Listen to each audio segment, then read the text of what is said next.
ఇది వ్రేలాడే స్తంభం. ఇది తోర్సప్ప. పూర్వం ఇటుపక్క బట్ట వేసి లాగితే ఇటుపక్క వచ్చేసేది. 1902 బ్రిటిష్ పరిపాలనలో హ్యామిల్టన్ అనే ఆయన వచ్చేసి ఈ దేవస్థానం మొత్తం చూశారు. ఈ స్తంభం దగ్గరకు వచ్చేటప్పటికి ఆశ్చర్యం కలిగింది. ఇదేంటి ఇంత దేవస్థానం మొత్తం రాతితోనే కట్టారు, ఇంత బరువైన స్తంభాన్ని 1 టన్ను పైగా బరువు ఉండవచ్చు, ఈ స్తంభాన్ని ఎలా వ్రేలాడదీశారు?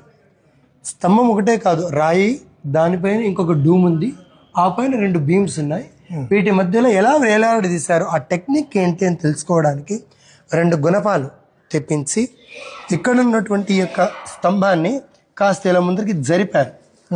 జరిపినప్పుడు ఏమైంది, ఈ స్తంభం కాస్త ఒరిగింది, అంటే కాస్త బెండ్ అయింది.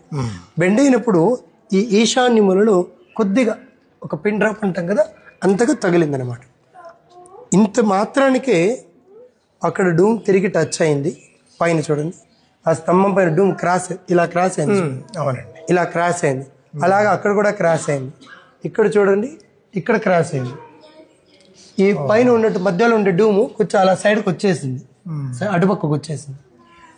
అప్పుడు ఆ ఇంజనీర్ చెప్పాడు, ఈ స్తంభాన్ని కానీ మనం 4 మూలల్లోనూ కూర్చునేటట్టు చేస్తే ఈ నాట్య మంటపం మొత్తం పడిపోయే అవకాశం ఉంది. అందువల్ల దీన్ని ఎవరు ఇంకా భవిష్యత్తులో పరీక్షించడానికి వెళ్ళకండి అని చెప్పి దీని యొక్క పరీక్ష ఆపేశారు. ఇప్పటికీ మనకి కింద చూపిస్తాను. మొత్తం గాలిలోనే ఉన్నట్టు అనిపిస్తుంది. కొద్దిగా టచ్ అయింటే అప్పట్లో వచ్చిన భక్తులు కొబ్బరి చిప్పలు కొట్టడం, దూర్చడం వెడల్పుగా మనకి కనిపిస్తుంది. చూపిస్తాను.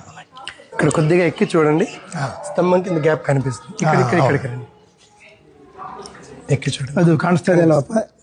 ಕಾಣಿಸ್ತಾ ಇದೆ ಎಷ್ಟು ಸ್ಪಷ್ಟವಾಗಿ. ಈ ಕಡೆಯಿಂದ ಕಾಣಿಸ್ತಾ ಇದೆ, ಸ್ಪಷ್ಟವಾಗಿ ಕಾಣಿಸ್ತಾ ಇದೆ.